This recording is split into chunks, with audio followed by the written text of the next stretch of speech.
أعوذ بالله من الشيطان الرجيم. بسم الله الرحمن الرحيم. السلام عليكم ورحمة الله وبركاته. إن الحمد لله نحمده ونستعينه ونستغفره ونعوذ بالله من شرور أنفسنا ومن سيئات أعمالنا. من يهده الله فلا مضل له ومن يضلل فلا هادي له. وأشهد أن لا إله إلا الله وحده لا شريك له وأشهد أن محمدا عبده ورسوله. يا أيها الذين آمنوا اتقوا الله حق تقاته ولا تموتن إلا وأنتم مسلمون. يا أيها الناس اتقوا ربكم الذي خلقكم من نفس واحدة وخلق منها زوجها وبث منهما رجالا كثيرا ونساء واتقوا الله الذي تساءلون به والأرحام إن الله كان عليكم رقيبا. يا أيها الذين آمنوا اتقوا الله وقولوا قولا سديدا يصلح لكم أعمالكم ويغفر لكم ذنوبكم ومن يطع الله ورسوله فقد فاز فوزا عظيما. أما بعد فإن أصدق الحديث كتاب الله وخير الهدي هدي محمد صلى الله عليه وسلم وشر الأمور محدثاتها وكل محدثة بدعة وكل بدعة ضلالة وكل ضلالة في النار. اللهم إنا نسألك علما نافعا. Ya Allah, kami memohon kepada Engkau ilmu yang bermanfaat, warizqan thayyiba dan rezeki yang baik, wa amalan mutaqabbala dan amal yang diterima. Alhamdulillah, kita bersyukur pada Allah SWT. Pada pagi ini dapat kembali kita bertemu untuk kita meneruskan kuliah kita dengan mengambil faedah daripada kitab yang bertajuk Buku Pintar Ilmu Tauhid, yang diambil daripada beberapa kompilasi fatwa dari Salah Fadilatul Syekh Muhammad bin Salih Al-Utsaimin rahimallahu ta'ala, yang disusun oleh Abu Fadli Rabbani hafizahullah ta'ala. Kitab yang diterbitkan oleh Media Tarbiyah, cetakan yang pertama Rejab 1440 Hijrah bersamaan dengan April 2019. Sebuah kitab yang syarat dengan faedah yang membahaskan khusus terkait tentang ilmu tauhid dan lawannya, iaitu kesyirikan dan pelbagai perkara-perkara yang hendaknya dipelajari oleh seorang Muslim mukmin yang mukallaf. Yang memuatkan 12 perbahasan, iaitu pada 12 bab. Dimulai dengan bab yang pertama, pengertian ilmu tauhid, dan diakhiri dengan bab yang ke-12, fenomena kesyirikan dari zaman ke zaman. Ya, insya-Allah pada pagi ini kita akan meneruskan perbahasan ataupun penjelasan Syekh rahimahullah pada bab yang terakhir, iaitu bab yang ke-12 pada tajuk fenomena kesyirikan dari zaman ke zaman. Dan kita berada pada penjelasan poin yang ketiga, iaitu kesyirikannya kaum Kristian. Sesudah kita membahaskan tentang kesyirikannya kaum Yahudi dan kesyirikan di masa Nabi Nuh AS. Supaya kita mengetahui tentang perjalanan sejarah bagaimana manusia menyimpang, keluar daripada aturan tauhid dan terjatuh kepada kesyirikan, menyebabkan mereka menjadi kafir. Dan semuanya ini adalah perkara yang wajib kita ketahui, kerana sejarah itu tetap saja akan berulang. Cuma tokoh-tokohnya, masa dan tempatnya saja yang berbeza-beza. Namun hakikatnya satu, iaitu terjatuh ke dalam kesyirikan, kekufuran, dan menyebabkan mereka keluar daripada apa yang telah Allah tetapkan, yang perkara tersebut tak diizinkan oleh Allah Ta'ala untuk berlaku. Dan Allah tetap akan mengadakan manusia di setiap zaman, di setiap tempat, untuk menyeru semua mereka itu agar kembali mentauhidkan Allah dengan benar, sesuai dengan aturan, ajaran dan hukum yang telah ditetapkan oleh Allah menerusi Rasul yang diutuskan, ya, iaitu Rasul yang terakhir, Nabi SAW, untuk umat yang terakhir, ya, untuk mengingatkan mereka agar tetap kukuh di atas tauhid dan jangan sekali-kali terjatuh ke dalam kesyirikan dan apa saja yang terkait dengannya. Maka dengan itu, barang siapa yang berjalan di atas jalan ini, maka mereka telah berjalan di atas jalannya para Anbiya alaihimussalatu wassalam. Dan Allah telah menjaga agama ini dengan di setiap zaman Allah pasti akan utuskan, iaitu mereka yang mengingatkan hal ini, mendakwahkan manusia tentang tauhid dan mengingatkan mereka jangan jatuh kepada kesyirikan.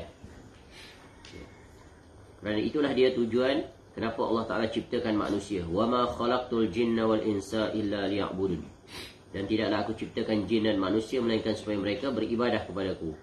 Iaitu au liyuwahhidun, mentauhidkan Allah dalam beribadah kepadanya. Dan Allah utuskan Rasul. وَلَقَدْ بَعَثْنَا فِي كُلِّ أُمَّةٍ رَسُولًا أَنْ يَعْبُدُوا اللَّهَ وَاجْتَنِبُوا الطَّاغُوتَ. Dan sungguh kami telah mengutus Rasul pada tiap-tiap umat untuk menyerukan sembahlah Allah saja dan jauhilah taghut itu. Ya, taghut itu adalah ma'ubida min dunillah. Apa saja yang disembah selain daripada Allah. Dan tugas Rasul itu di zaman kita diteruskan oleh para alim, ulama, rabbani dan para du'at yang berjalan di atas manhajnya Rasul sallallahu alaihi wasallam. Dan ini adalah merupakan dakwah yang hak, dakwah yang benar, dakwah yang mulia. Yang dengannya lah kita berjalan.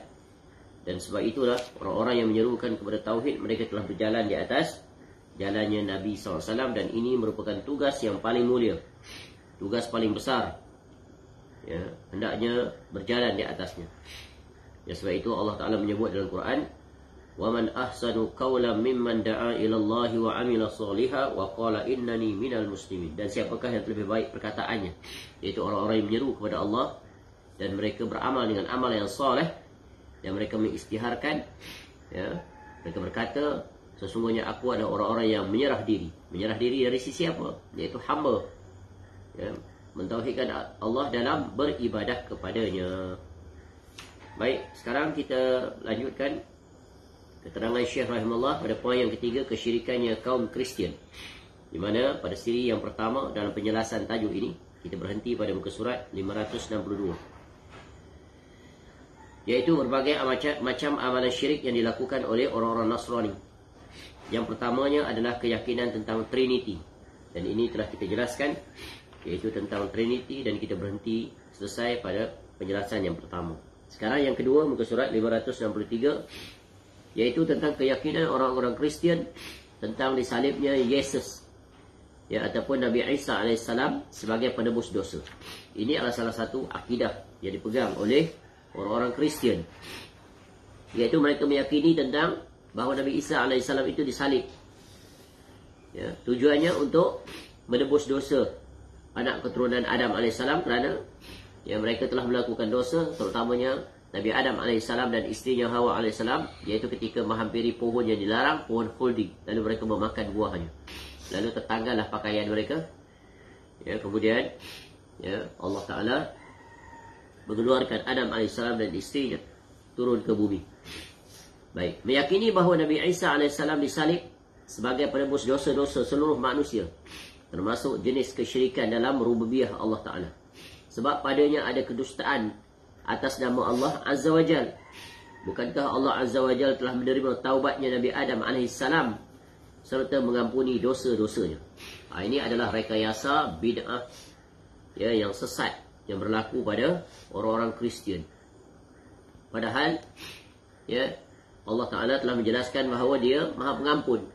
Ketika mana Nabi Adam AS dan isterinya Hawa AS terjatuh ke dalam pelanggaran, maka, ya, Adam AS memohon keampunan kepada Allah Ta'ala. Rabbana zalamna anfusana wa illam taghfir lana wa tarhamna lanakunanna minal khasirin. Maka Allah ampunkan dosa, ya, permohonan taubat itu kerana melanggar perintah Allah. Lalu Allah ampunkan dosa Adam AS dan isterinya, ya, kerana melanggar perintah Allah yang satu itu. Ya, kemudian dikenakan hukuman, iaitu diturunkan ke bumi ini. Dan memang itulah tujuan Allah ciptakan Adam AS, ya, untuk, ya, anak keturunannya berada dan mendiami bumi untuk diuji, ya, agar dengan ujian itu, ya, mereka yang berjaya akan kembali semula ke syurga. Adapun yang mereka yang gagal mengikuti aturan syaitan, maka mereka akan dihumbankan ke dalam neraka. Dan ayat-ayat Al-Quran menjelaskan banyak sekali tentang betapa Allah Maha Pengampun, Maha, ya, menerima taubat hamba-Nya. Sehingga di antara nama Allah yang indah adalah Al-Ghafur, Al-Ghaffar, Al-Afu, At-Tawwab. Ya, dan Allah menyebutkan di dalam surah Az-Zumar, Qul ya ibadiyalladzina asrafu ala anfusihim la taqnatu min rahmatillah innallaha yaghfiruz dzunuba jami'a innahu huwal ghafurur rahim. Ya, katalah wahai hamba-hambaku yang melampaui batas terhadap diri masing-masing, janganlah mereka berputus asa daripada rahmat Allah. Sesungguhnya Allah mengampuni dosa-dosa seluruhnya. Dan Dia ya Allah yang Maha Pengampun lagi Maha Penyayang. Jadi Allah Ta'ala ya, tidak memerlukan perantaraan manusia untuk mengampunkan bagi pihak dirinya, sebagaimana yang dilakukan oleh orang-orang Kristian yang mengataskan namakan Nabi Isa AS itu, ya, yang menyerahkan dirinya untuk disalib, tujuan untuk yang mewakili dosa-dosa seluruh anak keturunan Adam. Sungguh ini adalah satu perkara yang batil, yang bertentangan dengan apa yang Allah jelaskan. Ini merupakan bid'ah yang sangat merosakkan bagi orang-orang Nasrani. Yang ketiga, keyakinan bahawa Yesus, iaitu Nabi Isa AS, akan menghisap manusia. Keyakinan ini juga termasuk kesyirikan dalam rububiyah Allah Ta'ala. Sebab tugas menghisap seluruh manusia adalah kewenangan, iaitu hak Allah Al-Khaliq semata. Tidak ada andil, tidak ada campur tangan, tidak ada bahagian sedikit pun dari kalangan makhluknya. Ini juga adalah keyakinan yang batil.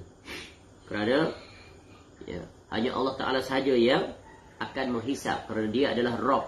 Adalah Nabi Isa AS, Dia adalah Rasul, makhluk yang diciptakan oleh Allah Ta'ala.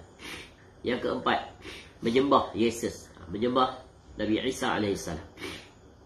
Dalam ritual ibadah atau sembahyang, mereka menujukannya kepada Yesus, iaitu Nabi Isa AS Al-Masih, kerana beliau AS dianggap sebagai wasilah oleh mereka dalam menyembah Tuhan.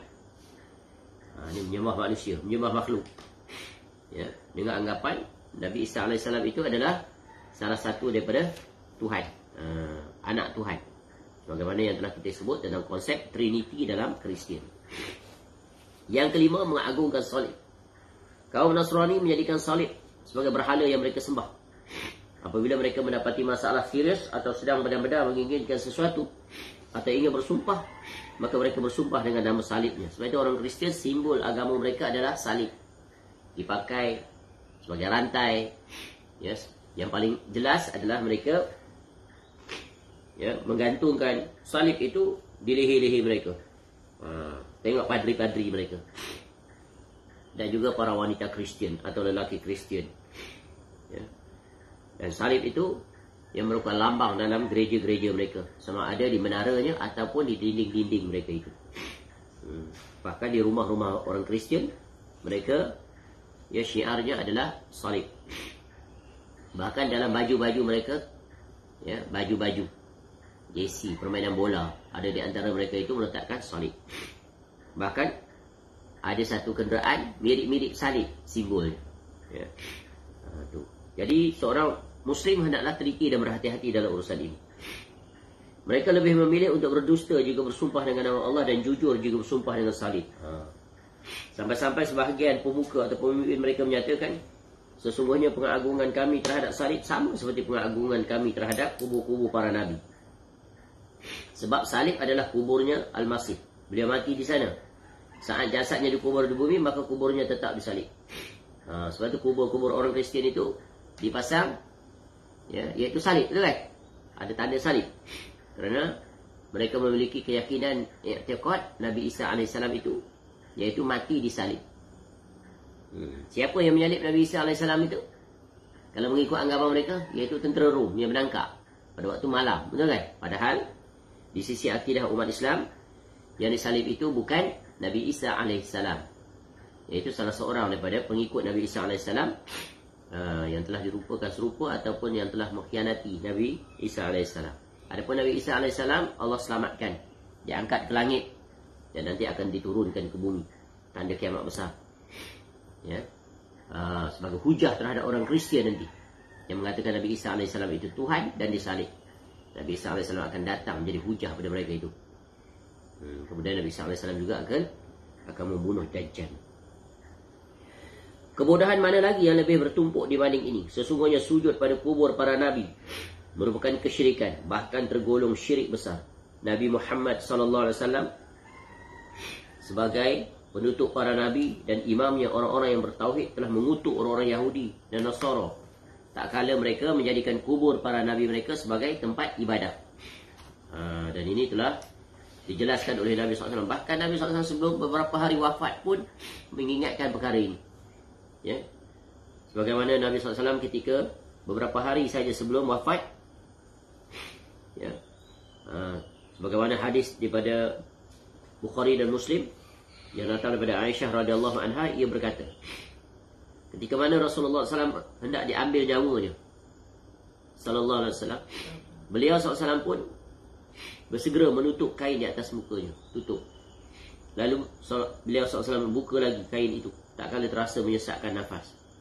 Ketika beliau SAW dalam keadaan demikian itulah, beliau SAW bersabda, "La'natullahi 'alal yahudi wan nasara ittakhadhu qubur anbiya'ihim masajid." Semoga laknat Allah ditimpakan, ya, kepada siapa? Orang Yahudi dan Nasara. Mereka menjadikan kuburan nabi-nabi mereka sebagai tempat ibadah. Maknanya ini sebagai peringatan pada umat Islam. Akan berlaku juga seperti mereka itu. Menunjukkan ketika orang nak meninggal, kalau menyampaikan wasiat, maknanya wasiat itu sangat besar, yang sangat dikhawatiri akan berlaku, supaya jangan jatuh kepadanya. Namun apa yang diperingatkan itu, ya, berjatuhanlah beberapa di antara sebahagian umat Islam yang dipimpin oleh para agamawan atas nama agama dengan pelbagai syubhat yang mereka datangkan. Padahal cukup dengan peringatan Nabi SAW ini untuk mereka selamat. Ya.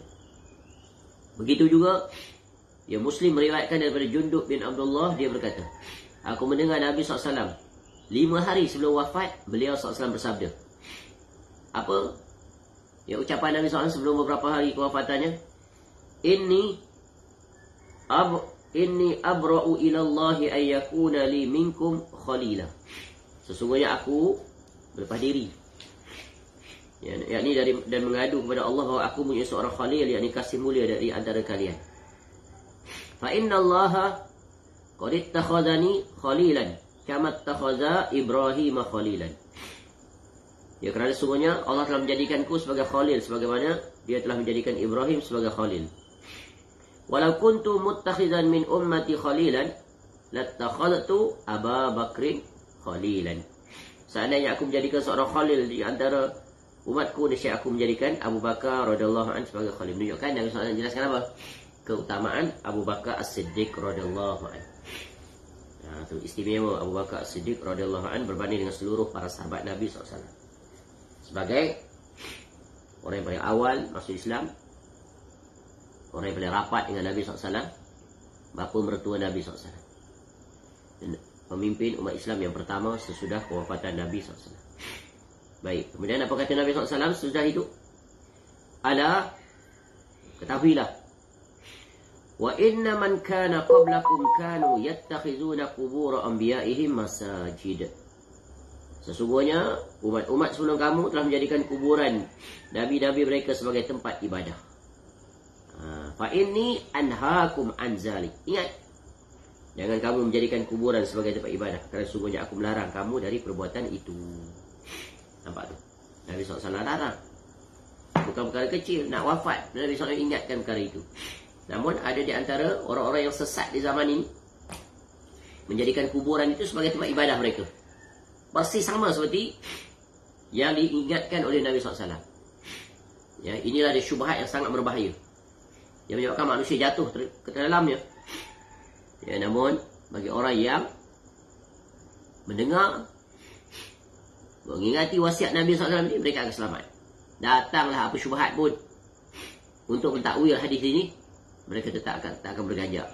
Mereka tak akan sekali-kali menjadikan kuburan sebagai tempat ibadah, tempat perayaan, tempat melakukan pelbagai ritual dan sebagainya. Kerana ya, mereka akan jadi seperti Yahudi dan Nasara. Maka mereka akan jatuh pada kelompok itu. Man tashabbaha biqaumin fahuwa minhum. Barang siapa yang menyerupai satu kaum, maka dia pasti akan berada bersama kaum itu. Persoalan mudah. Kamu ingin bersama Rasulullah SAW atau lawannya? Mudah saja. Kecuali orang yang terkena syubhat. Syubhat talbis iblis. Maka jauhilah daripada kelompok itu. Ya. Sepenampilan apa pun, kesolehan bagaimana pun, ucapan, akhlak dan sebagainya, tapi semua itu diukur dengan tauhid. Jadi tauhid itulah yang akan membezakan di antara orang yang benar berada di atas manhaj Rasulullah SAW atau berada di atas manhaj selain daripada Nabi SAW. Baik, kembali. Jadi, bahkan pokok kesyirikan dan peribadatan kepada berhala itu bermula dari berdiam diri di sisi kubur dan menjadikannya sebagai tempat ibadah. Dan ini adalah realiti. Pada hari ini, kita boleh lihat dalam YouTube mereka itu. Mereka paparkan bagaimana mereka melakukan peribadatan di kuburan dengan pelbagai ritual, dengan pelbagai SOP yang mereka reka-rekakan. Mereka membesarkan pemilik kuburan yang atas nama para wali dengan i'tiqad yang sangat rosak. Baik, yang keenam, kerosakan kaum Nasrani ini membuat lukisan dan rupaka-rupaka di gereja. Apa ni? Arca-arca, objek berhala-berhala. Tidak ada satu gereja pun yang kosong dari lukisan atau rupaka Maryam AS, Ibu Maryam, Ibu Mary, Yesus, Gegos, apa ni, George ke, Petrus, Petra, ini semua sahabat-sahabat Nabi Isa AS dan selainnya yang mereka anggap sebagai manusia suci. Mereka berdoa dan sujud di hadapan gambar-gambar itu, bahkan menyembahnya, tidak semata-mata kepada Allah Ta'ala. Mereka besarkan gambar-gambar, letak dalam gereja, mereka hiasi, buat lukisan. Sebagaimana diriwayatkan dalam Sahih Bukhari dan Muslim dari Aisyah radhiyallahu anha juga, bahawa Ummu Salamah radhiyallahu anha menceritakan pada Rasulullah SAW tentang gereja dengan rupaka-rupaka yang ada di dalamnya, yang dilihatnya di negeri Habasyah, Ethiopia, ketika mereka berhijrah, iaitu ke bumi mana? Habasyah, Ethiopia sekarang. Raja Najasyi itu nama gelaran raja, macam Fir'aun lah. Tapi namanya berbeza-beza mengikut zaman tersebut. Jadi, menyampaikan maklumat pada Nabi SAW ketika mereka berada di Habasyah tu tentang gereja-gereja. Kerana Raja Najasyi Habsah itu adalah Kristian. Sebagaimana yang telah kita sebut, ketika mana Nabi SAW diutus menjadi Rasul, ada dua kerajaan besar Kristian. Satu yang terbesar itu kerajaan Rom, Raja Hercules. Itu adalah Christian Trinity, yang berpusat di Rom dan Konstantinopel, di Turki. Sekarang Istanbul. Najasyi, monotheism.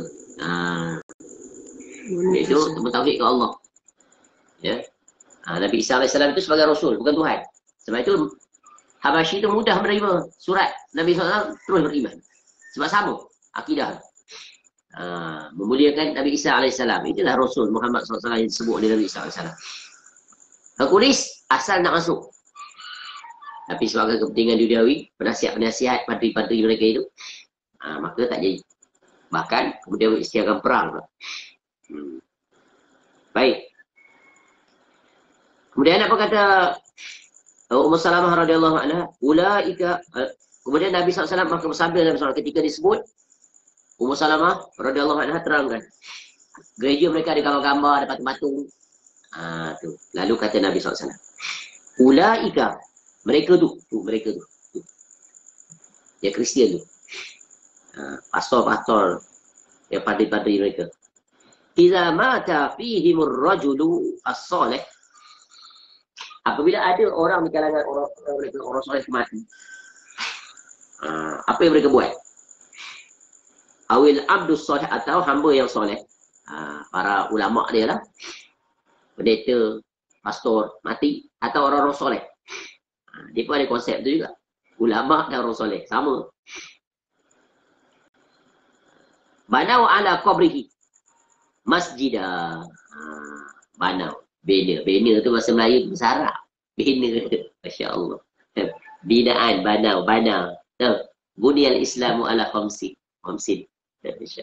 Banyaknya bahasa Arab dia jadi bahasa Melayu tanpa sedar. Jadi mereka bangunkan di atas kuburannya sebuah tempat ibadah. Wasawwaru fihi tilkas suwar, dan membuat di dalam tempat itu rupaka-rupaka, buat gambar-gambar, buat patung. Ulaika syirarul khalqi indallah. Mereka itu seburuk-buruk Seburuk-buruk makhluk di hadapan Allah. Jadi Nabi SAW menghukumi mereka itu, orang Kristian itu, sebagai seburuk-buruk makhluk kerana mereka melakukan dua fitnah sekaligus. Dua kejahatan. Apa dia? Satu memujuk kubur. Ni kuburiun. Ni sama sekarang kuburiun atas nama agama. Ya. Dengan membangun tempat ibadah di kuburan itu. Laku tak? Sahih, jelas. Nak panas punggung masa apa? Memang kamu persis seperti mereka. Walaupun serban berkilo di atas kepala. Ya. Walaupun tasbih di tangan. Walaupun kain samping di atas bahu. Tapi kamu buat perkara yang dilarang oleh Nabi SAW. Kenapa kamu nak naik angin, nak marah? Kenapa? Adakah kamu akan marah pada Nabi SAW? Tapi aku cinta Nabi SAW. Tapi mengikut jalannya orang Kristian. Nampak? Ni sekejap lagi ni nak sambut. Pukul 12.30 malam. Sebelum tu sambut. Sambut. Tahun Masihi. Kemudian, ya digambarkan dengan majlis agama. Diagamakan majlis, ya, sambutan tahun baru. Ni mana akal kamu? Ya. Disamarkan. Datang syubhat. Oh, majlis berselawat. Majlis munajat. Tu tahun apa tu? Hari apa tu? Kalender Masihi. Tak belajar ke daripada sejarah perjalanan kalender Islam? Ya, ketika mana para sahabat Nabi SAW bermesyuarat nak guna kalender apa? Ya, kerana umat Islam itu ketika itu tidak ada kalender. Zaman Umar radhiyallahu anhu, betul kan? Ya, surat ada tarikh tapi tak ada tahun. Nak refer pada tahun apa ni? Padahal boleh saja Sayyidina Umar radhiyallahu anhu dan para sahabat pilih kalender Masihi. Dah ada kalender Masihi pada tu. Betul kan? Kalender Parsi pun ada. Kalender Cina pun ada. Kalender India pun ada. Ya, tapi kenapa Umar radhiyallahu anhu dan para sahabat tak pilih semua kalender? Sebab nak mengelakkan daripada tashabuh dengan orang kafir. Lalu Allah ilhamkan, maka muncullah kalender Hijriah. Kalender Hijri. Macam mana nak tahu tahun dia tahun pertama, nak refer pada mana? Ya, refer pada tarikh bermulanya hijrah Nabi SAW. Itulah tahun 1. Bulan Muharram. Akhir bulan Zulhijjah. Itu tak terfikir ke kamu? Ya. Itu yang pertama. Tengok betapa teliti para sahabat. Kerana mereka sangat mengetahui jangan tasyabuh orang kafir. Mesti ada izzah, ada kemuliaan. Mesti ada ciri khas. Our special characteristic of our ummah. Kerana mereka sangat memahami wasiat Nabi SAW. Lalu mereka buat kalender hijrah itu untuk menyelisihi orang-orang kafir. Padahal boleh saja pakai kalender Masihi tu. Kalender Masihi dah wujud ke belum? Dah wujud dah. Ya. Dah wujud 300 tahun sebelum tu. Cuba tengok angka tu dah. Angka semua tiap angka. Ya, begitu juga. Ya, begitu juga. Ketika sudah ada kalender hijrah. Ya, adakah Umar radhiyallahu anhu, Utsman radhiyallahu anhu seterusnya para khulafa mengadakan sambutan tahun baru hijrah setiap tahun. Bila berpindahnya, masuknya bulan apa? Muharram, ada tak? Khalifah tu yang buat kalender. Ya, Umar radhiyallahu anhu, Utsman radhiyallahu anhu, Ali radhiyallahu anhu. Ada tak? Tak buat juga sebab apa? Tadi prinsip tasyabuh tu. Orang-orang Masihi, orang Kristian sambut. Ya, sambutan tahun baru. Tahun baru dia bukan sekarang. Zaman mereka dah ada dah. Sebab kalender mereka itu dasarnya agama juga. Ya, kalau usut-usut dulu-dulu tu kaitannya tetap dengan agama. Jadi para sahabat tak akan buat kerana tasyabuh bil kuffar. Tapi orang sekarang disebabkan hilangnya izzah, dikuasai oleh orang kafir, ya, hasil dari penjajahan, ya, dijajah cara berfikir, cara bersikap, cara bertindak, walaupun penjajah tu dah meninggalkan negara ini. Itulah bahayanya. Ya, penjajahan. Ghazwatul fikr. Serangan dari sisi apa? Dari sisi pemikiran. Mereka rasa bangga. Mereka tak memiliki izzah terhadap agamanya untuk berbeza dengan orang-orang kafir. Akhirnya mereka terjatuh ke dalam perangai orang kafir. Sebab itu, ingat sebelum ni dalam kitab disebut, setiap orang yang tertindas atau orang yang pernah dijajah akan selalu mengikuti orang yang menguasai, yang menjajah. Terpaksa ataupun tidak. Kecuali mereka yang tetap prinsip. Itulah wajibnya belajar akidah. Orang-orang yang nak melegalkan bolehnya menyambut perayaan tahun baru tu mendatangkan pelbagai alasan. Syubhat. Ya. Daripada kita buat sambutan ya, tahun baru tu diisi dengan hiburan, muzik dan sebagainya, kita tukar. Kita sambut juga. Ya, dengan mewajahkannya, kosmetiknya dengan aktiviti agama. Padahal aktiviti agama yang mereka buat tu pun jatuh juga ke dalam kebid'ahan lagi. Ya, berselawat beramai-ramai. Cuba datangkan dalil. Di mana Nabi SAW perintahkan umatnya agar melakukan selawat beramai-ramai. Itu yang pertama. Yang kedua, dengan diadakan pada waktu yang khusus, pada tarikh yang khusus, pada hari yang khusus, apatah lagi kekhususan itu adalah kekhususan orang-orang kafir, Kristian. Ajaib tak? Ajaib. Ya, inilah dia syubhat yang sangat berbahaya. Apatah lagi, ya, campur tangannya agamawan datang mendatangkan pelbagai fatwa untuk membolehkannya. Atas nama apa? Atas nama toleransi dan masyarakat majmuk. Ya, sebab itulah Al-Imam Ibn Taymiyah rahimahullah karang satu kitab, ya, tentang al-iqtida as-sirat al-mustaqim. Agar menyimpang, akan menyelisihi orang-orang kafir. Jangan tasyabuh. Dia baca kitab tu. Ya, wahai khususnya para agamawan. Ya, ahlul bid'ah ni mereka akan terjatuh. Ya, ke dalam setiap kebid'ahan. Satu-satu mereka akan jatuh. Ya, dengan alasan apa pun. Tidak ingatkah mereka akan perkataan Ibnu Mas'ud radhiyallahu anhu ketika menjawab, ya, membantah orang-orang yang melakukan ibadah zikir beramai-ramai. Ni zikir ni ada daripada agama. Tapi salah cara. Salah cara pun ditegur. Ya. Mereka mendatangkan alasan, ya Aba Abdillah, ya, ma aradna illa al-khair. Tidaklah apa yang kami buat ini melainkan kebaikan. Dan ingat pada Allah dan dapat pahala. Daripada duduk nongkrong-nongkrong habis masa kat masjid, baik kita berzikir secara berjemaah. Lalu apa kata Ibnu Mas'ud radhiyallahu an? Tak peduli alasan tu baik ke tak baik, tapi diukur apa? Ma kami muridin lil khair la yusiba. Betapa banyak manusia nak kebaikan tapi tak meraih apa-apa. Kenapa? Salah. Niat tu betul tapi salah cara. Ni ya, ini bukan salah cara lagi lah. Dah terbabas terus lah. Jatuh dalam kedalaman gaung yang sangat jauh. Wahai umat Islam, kembalilah pada izzah. Tak pernah mereka terfikir. Bukankah selama ini kita membezakan diri kita dengan orang kafir? Itu contoh. Seorang Muslim, ya, boleh menjelaskan pada orang kafir. Tak boleh bersalam di antara lelaki dan perempuan yang bukan mahram. Itu sesama Islam pun tak boleh dengan orang kafir, apa lagi? Boleh pula orang kafir terima prinsip itu. Kenapa? Kita jelaskan pada dia. We explain to them. The way we respect others. Through what? Dengan senyum. Ya. Cukup dengan senyuman memberikan penghormatan. Itu cara agama. Kalau lain, bukan mahram. Sama ada sama Muslim ataupun orang kafir. Tak bersalah. Adapun orang kafir, takkan kita nak ikut cara dia. They don't have method according to their religion. Pada dia, semua boleh.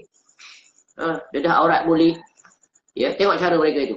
Lelaki perempuan boleh peluk-peluk, boleh kiss kiri kanan. Ya, tunduk-tunduk bagai-bagai. Tapi agama ada aturan. Ya. Yang kiaskanlah kepada perkara-perkara lain. Ini perkara yang hendaknya diberikan perhatian. Ya, betapa ya fitnah syubhat ini masuk sampai ke akal-akal para agamawan yang menyimpang. Tinggalkan mereka. Kerana mereka bukan hujah. Hujah kita adalah qala Allah wa qala Rasul. Cukup tadi. Ya, umat Islam boleh saja pilih kalender Masihi. Kenapa tak pilih? Buat kalender sendiri. Tu nak menyimpang. Jangan sama dengan orang-orang kafir. Pun tak sambut. Kenapa? Ada kalender. Ada awal, ada akhir. Pun tak sambut. Kenapa? Kerana nak menyelisih orang Kristian. Dan juga agama-agama lain. Kerana kalender itu adalah simbol agama. Adapun kita sekarang terpaksa menggunakan kalender Masihi itu. Dipaksa. Hasil daripada penjajahan. Padahal kita boleh saja membebaskan diri. Pakai kalender hijrah. Betul kan? Tapi sebab dah digezet, diundang-undangkan. Tapi boleh tak kita keseharian menggunakan? Boleh. Gunakan. Tu. Yang keenam. Dikerosakan orang-orang Kristian. Nasara. Membuat lukisan lah saudara. Ya. Membuat lukisan dan rupa-rupa di gereja. Ya, dan Nabi SAW telah melarang. Sebab itu gambar-gambar ni adalah perkaranya yang hendaknya dielakkan. Kecuali jika ada maslahat. Itu pun setelah tidak ada way out. Betul kan? Gambar-gambar ni. Kalau ada maslahat, sebab apa? Gambar tu nak tutup pintu-pintu kepada lampaui batas, hulu. Tengok kelompok-kelompok yang menyimpang tu. Gambar-gambar tok syekh dia. Bukan setakat dipajang di dinding rumah. Letak dalam kereta, letak dalam poket. Ya. Dengan ada etikot tertentu. Ya, ini adalah kerosakan. Bahkan dalam zikir-zikir mereka. Zikir-zikir tarikat tu dibawa gambar syekh. Dipampang di depan. Dipanggil Rabitah guru. Sebelum nak berzikir tu bayangkan wajah guru. Syekh tarikat dia tu siapa? Tengok. Dengan anggapan apa? Syekh tu mengikat kepada Allah. Syekh tu jadi penghalang dari syaitan. Membuang was-was tu gambar syekh datang. Dalam tarikat. Seperti tarikat Naqsyabandi khususnya. Begitu tarikat-tarikat lain. Salah satu rukun dia nak berzikir. Lataif tu zikir Allah tu. Ya. Dengan ritual tertentu salah satunya adalah pejam mata. Datang wajah guru. Tak keluar wajah guru. Tu yang ada gambar. Tak tengok selalu. Allahu Akbar. Kenapa jadi begitu? Adakah agama seperti itu? Persis sama ni. Seperti orang-orang Yahudi. Dengan pelbagai Nasara. Dengan pelbagai variasi kebidahan yang membinasakan akidah. Sebab tu bid'ah yang paling bahaya adalah bid'ah yang membawa kepada kekafiran. Kekufuran. Bid'ah mukaffirah. Yang paling berbahaya. Dan syaitan di situlah jalan dia. Tanpa manusia sedar. Kembali pada Allah dalam keadaan kafir. Waliyahzubillah. Sebab itu wajib belajar akidah. Akidah yang mana? Ya, akidah yang datang daripada qala Allah wa qala Rasul. Tak ingat ke Nabi SAW wasiat? Kamu tak akan sesat kalau kamu pegang teguh dengan Quran dan hadis. Tapi kamu nak pegang pendapat ulama kamu yang penuh dengan syubhat dan kebatilan itu. Tak jelas lagi ke Nabi SAW sebut. Jangan seperti Yahudi dan Nasara yang dilaknat. Mereka menjadikan kuburan para anbiya, orang soleh mereka, sebagai tempat ibadah. Sebagai masjid. Kan kamu buat sama kan? Sebiji. Orang-orang soleh mati, kamu tanam di kawasan masjid. Yang lebih parah, kamu tanam dalam masjid. Kamu kebumikan mereka. Kemudian kamu ibadahi mereka. Besarkan mereka. Ta'zim pada mereka. Kamu anggap tempat itu adalah tempat yang paling mustajab doa. Dan berbagai lagi. Lihatlah. Tak terhitung banyaknya kuburan itu. Bahkan terkadang kuburan itu, ya, yang ditanam di dalamnya bukan manusia. Lalu diwar-warkan ide kuburan wali-wali. Bacalah sejarah. Ya, sebagaimana juga yang ditulis oleh para orang-orang kafir penjajah itu. Salah satu cara nak memesongkan manusia daripada jalan Allah. Baik. Yang ketujuh. Menjadikan para pendeta sebagai penentu syariat. Allah Ta'ala berfirman, ittakhadhu ahbarahum wa rubbanahum arbaban min dunillah wal masih ibn Maryam wa ma umiru illa liya'budu ilahan wahida la ilaha illahu subhanahu amma yusyrikun. Mereka jadikan orang-orang alim dan rahib mereka sebagai arbab, yakni Tuhan-Tuhan selain Allah. Juga terhadap Al-Masih putra Maryam. Padahal mereka tidaklah diperintah melainkan untuk beribadah kepada Allah, ya, yang Maha Esa. Tidak ada sesembahan yang berhak ibadahi dengan benar selain dia. Maha suci dia dari apa saja yang mereka persekutukan. Surah At-Taubah, surah yang ke-9 ayat 31. Ya. Sebagaimana telah lalu penjelasan ketika mana Adi bin Hatim radhiyallahu anhu datang pada Nabi SAW, Nabi baca ayat. Ya. Lalu mereka mengatakan, kami tidak sembah rukuk mereka. Ya, tetapi apa kata Nabi SAW? Makna sembahan itu, kamu jadikan mereka itu sebagai Tuhan. Mereka kata ni halal padahal haram, kamu ikut menghalalkan. Ya. Mereka kata ni haram, ya, kamu kata haram padahal itu adalah halal. Jadi kamu menjadikan mereka itu adalah pembuat syariat, menandingi Allah Ta'ala.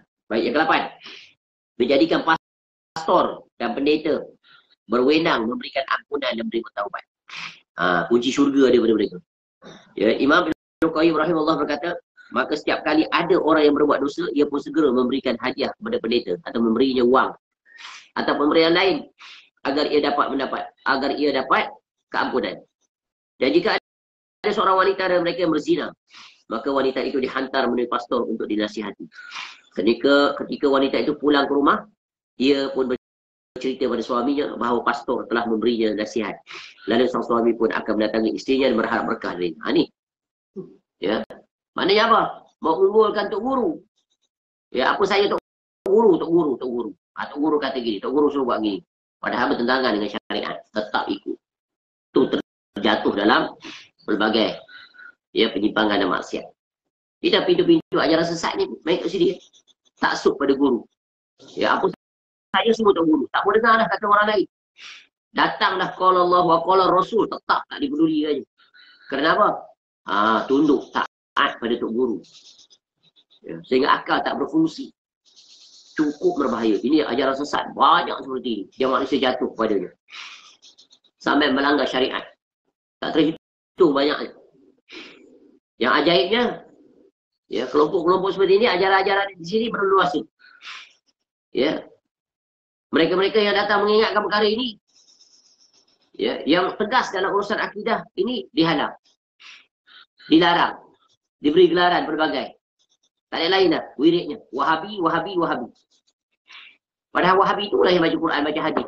Mengingatkan agar kembali kepada Allah. Kukuh di atas tauhid. Jauhi kesyirikan. Majlis-majlis mereka itu dibacakan qala Allah wa qala Rasul. Ya, dibesarkan Allah dan Rasulnya. Ya. Inilah dia. Ya, realiti yang berlaku. Maka hadapi. Kebenaran tetap disampaikan. Ya. Tak lain dan tak bukan untuk menunaikan amanah. Yang diperintahkan oleh Nabi SAW untuk para duat menyampaikannya. Sampaikan. Ya, walaupun terpaksa berhadapan dengan pelbagai fitnah. Ya, pelbagai tuduhan dan sebagainya. Tapi percayalah, apabila kita berjalan di atas jalan ini, maka Allah akan berikan ketenangan dan kelapanan. Kenapa? Apa yang kita berbuat, ya, dapat dipertahankan dan dipertanggungjawabkan di dunia dan di negeri akhirat. Kerana apa yang kita sampaikan tak lain dan tak bukan wasiat-wasiat Nabi SAW. Baik, seterusnya. Dampak ataupun kesan buruk kesyirikan Kristian terhadap umat Islam. Ni. Ya. Banyak tak impact, kesan Kristian terhadap Islam? Banyak. Sebab negara-negara Islam banyak adalah kebanyakannya dijajah oleh siapa? Negara-negara Kristian, betul kan? Sesudah jatuhnya Khalifah Utsmaniyah, yang masuknya siapa?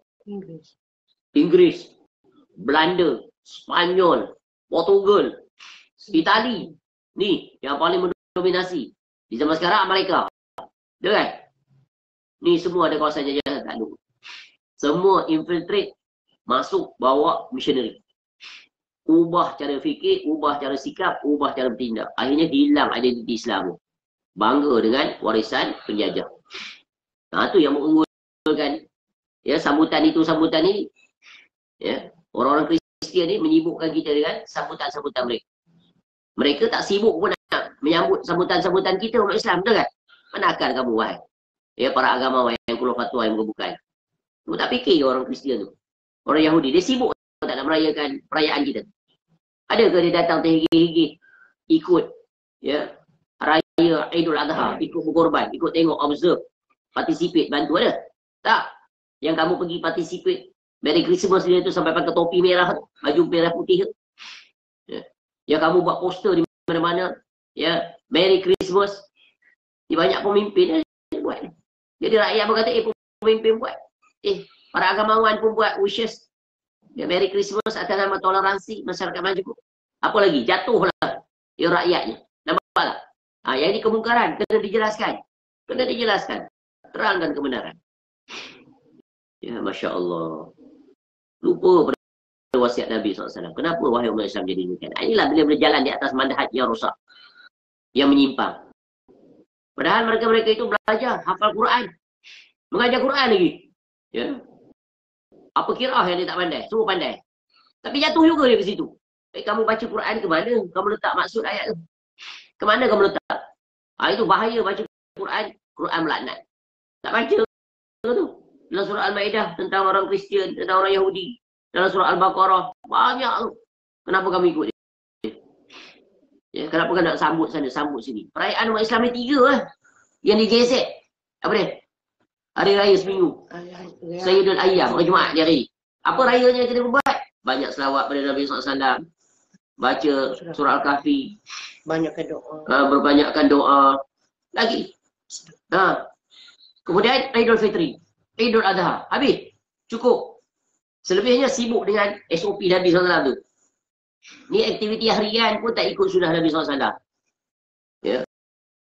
Yang duit, habis tenaga tu sanggup. Nampak tak? Buat perayaan tu, buat perayaan ni. Satu-satu inovasi.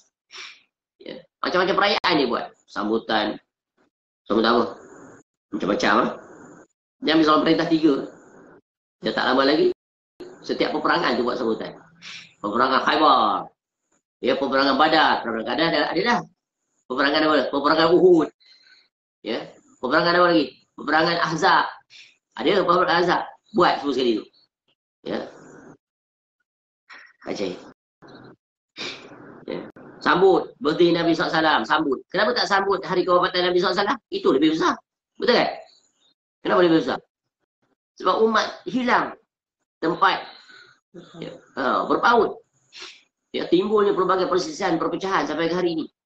Ingatlah sekali. Sebab apa? Ya, sebab kalau dah batil, maka begitulah penyimpangan yang berlaku. Ikut aturan agama tu. Cukup dah. Agama ditinggalkan oleh Nabi SAW dah enough. Completed. No need for us to modify, change, add, delete, modify. It's not allowed. Yang allowed apa? Buat, ikut. Tu pun tak mampu. Yang banyak tak terbuat tu dia tak peduli. Dan kita sering ulang-ulang. Orang yang sibuk-sibuk buat majlis macam-macam ni. Ya. Kamu keluar rumah, masuk rumah. Tanggal baju, pakai baju. Ya, tengok kebesaran Allah. Angin, ribut, bagi-bagi. Apa yang kamu buat? Tak peduli dia. Tengok buah, pohon, berbunga, berbuah, berbutik. Apa ucapan? Terkebir. Padahal itulah yang sunnah Nabi SAW yang patut kamu habiskan usia untuk menghafalnya dan mengamalkannya. Ni ikut sunnah orang kafir. Sanggup habis duit, habis tenaga. Ya, bercakap mata. Nak tunggu pukul 12. Ting, loceng. Loceng Kristian tu. Sekarang pakai bunga api, membazir. Habis masa. Habis umur. Ya, wishes ni. Padahal, kamu membesarkan syariat, syiarnya orang kafir. Dapat. Ya. Alangkah ruginya mereka itu. Cinta Rasul, tapi palsu, pembohong. Kata nama Nabi SAW. Baik. Perubahan agama tauhid menjadi kesyirikan yang dilakukan oleh kaum Kristian beserta keyakinan mereka yang rosak lainnya telah mengakibatkan kesan buruk bagi keyakinan umat Islam. Di antaranya apa? Yang pertama, sebahagian umat ini meyakini bahawa Allah dapat menitis ke jasad makhluknya seperti keyakinan kaum Kristian yang meyakini bahawa Allah menitis ke tubuh Maryam dan Isa. Ini bagaimana? Reinkarnasi. Ini ajaran-ajaran kebatinan ni. Ya, faham yang sesat ni percaya ni. Ya, contoh orang mati. Roh dia tu akan berpindah pada orang lain. Akan berpindah pada orang lain. Dan roh-roh orang jahat tu akan berkeliaran, merata. Dia akan masuk pada jasad orang tertentu. Masuk dalam binatang, masuk dalam monyet, macam-macam. Ni semuanya adalah batil. Tapi dia percayai, ada. Ya, still exist until today. Ada orang kelompok tertentu percaya. Ni ajaran-ajaran batiniah dan sebagainya. Yang kedua, sebahagian umat ini begitu berlebihan dalam mengagungkan Nabi Muhammad SAW. Seperti perbuatan kaum Kristian yang begitu mengagungkan Isa bin Maryam hingga ketingkatan ketuhanan. Kenapa tak? Buat majlis maulid Nabi. Dulu sekali setahun bulan Rabiul Awal. Sekarang tiap bulan, tiap minggu. Kemudian letak kerusi pula. Kemudian dengan keyakinan Nabi SAW hadir di setiap majlis yang mereka buat. Bayang sampai tahap tu. Para sahabat Nabi SAW ada tak buat majlis seperti kita buat ni? Siapa yang lebih menyintai Nabi SAW? Kita ke para sahabat? Kita ke para sahabat? Kita ke isteri-isteri Nabi SAW? Ada tak? Riwayat. Satu cukup yang mengatakan mereka buat majlis itu. Ya. Begitu juga para tabi'in. Tabi'in.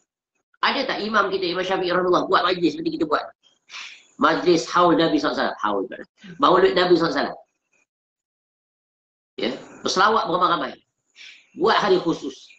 Daripada hari yang pertama sampai 12 Rabiul Awal. Kemudian letak kerusi. Kata Nabi SAW akan datang. Dan pelbagai lagi. Akalnya letak di mana? Ya. Dia lah rosaknya bila mengunggulkan akal. Berbanding dengan akal. Nampak? Sampai akal tak berfungsi. Rosak. Yang keempat. Yang ketiga.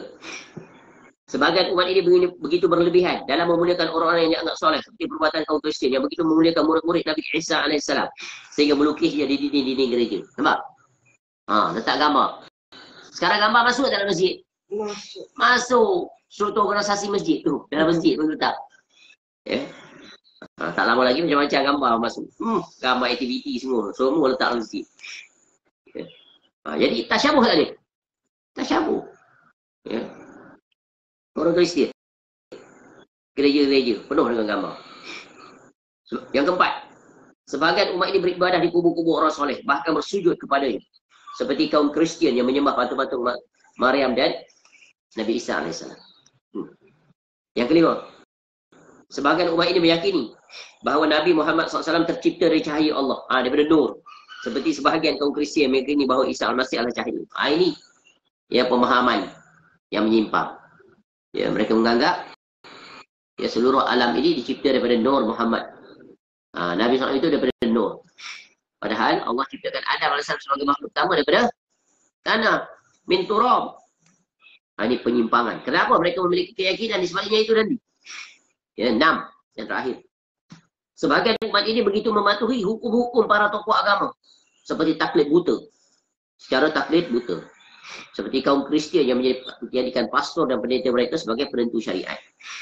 Sebagian dampak buruk di atas tersebut menjadi bukti atas benarnya sabda Nabi SAW. Tu. Taklidul amma, ikut betul-tuli apa para ulama buat. Padahal para ulama itu manusia. Padahal para ulama itu boleh saja menyimpang. Ya, mereka bukan agama. Ingat, para ulama bukan agama. Parti bukan agama. Organisasi bukan agama. Kelompok bukan agama. Agama-agama, kelompok-kelompok. Agama-agama. Tokoh-tokoh. Semuanya mesti ditimbang dengan agama. Tapi sekarang tak. Contoh, parti adalah agama. Tak sokong parti, maka lawan agama. Sokong parti, agama. Sokong parti, dapat pahala. Sokong parti, masuk syurga. Tak sokong parti tu, lawan agama, dapat dosa, ke neraka. Tu keluar fatwa yang bukan-bukan. Nampak? Bila kita sebut begini, melenting, melompat. Fikirlah akal tu. Letak di bawah neraca Quran tu. Letak di bawah neraca Nabi SAW. Sampai tahap tu. Ya, taklid buta sampai tahap tu. Ni untung ke rugi? Rugi. Ya. Yang taksub ni adalah kepada kebenaran. Taksub pada agama. Bukan selain pada agama. Sekarang orang guna agama. Ya, untuk kepentingan duniawi. Maka fatwanya berubah-ubah.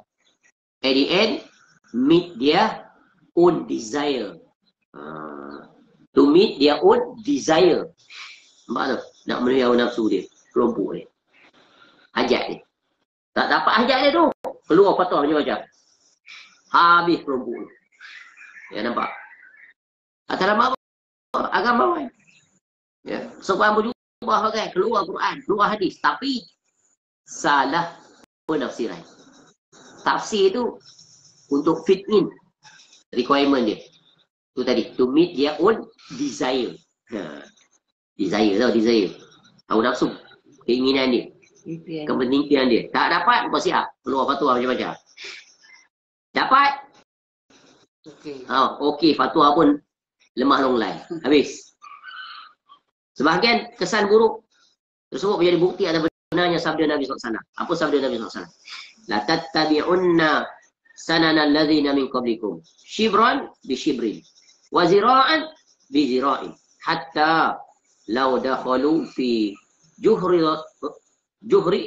dabbit. Itu dia. Lattaba'tumuhu.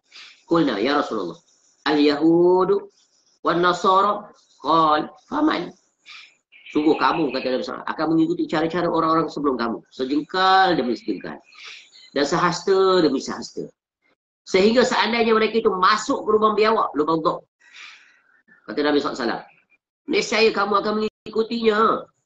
Lalu kami, yang para sahabat berkata, wahai Rasulullah, apakah Yahudi dan Nasara? Lalu Nabi SAW jawab, ya, siapa lagi kalau bukan mereka? Terang ni. Ni mutasyabihat ke muhkam ni? Muhkam lah jelas. Ikut Yahudi dan Nasara. Tu sambut tu Masihi tu siapa? Siapa? Nasara. Nasara. Kamu siapa? Islam. Islam. Habis yang kamu ikut Nasara tu apa? You will belong to their group. Tu ingat. Dapatlah hukum mandatory ultimum. Hukum. Apa? Jadi, mereka lah. Man tasyabbaha biqaumin fahuwa minhum.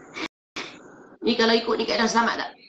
Selamat. Kita umat Islam ada jati diri. We have our own special characteristic to differentiate ours compare to them. Mana izah dah tu kita kata tadi. Umat Islam ni betul lah. Ya, bila rosak cara pemikiran, maka rosaklah cara tindakan dan sikap. Ada dua je alasan nak cari jalan. Dia konon, dia atas nama kebaikan. Padahal, mereka tu sebenarnya adalah photostate-nya kelompok Yahudi dan Nasara. Tu kita sebutlah Yahudi dan Nasara tak hikih-hikih nak ikut umat Islam ni. Sebab tu Allah ingatkan.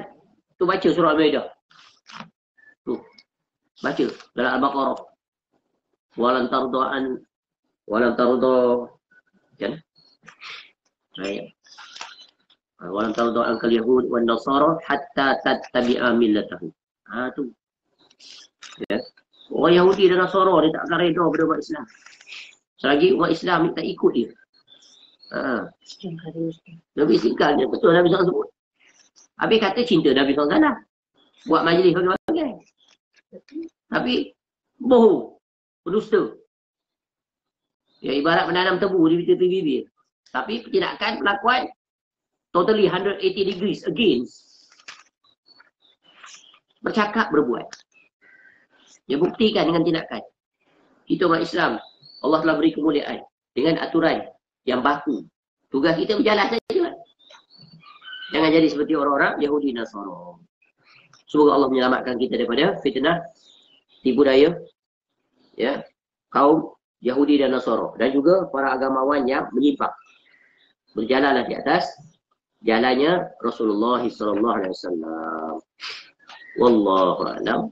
Mudah-mudahan bermanfaat.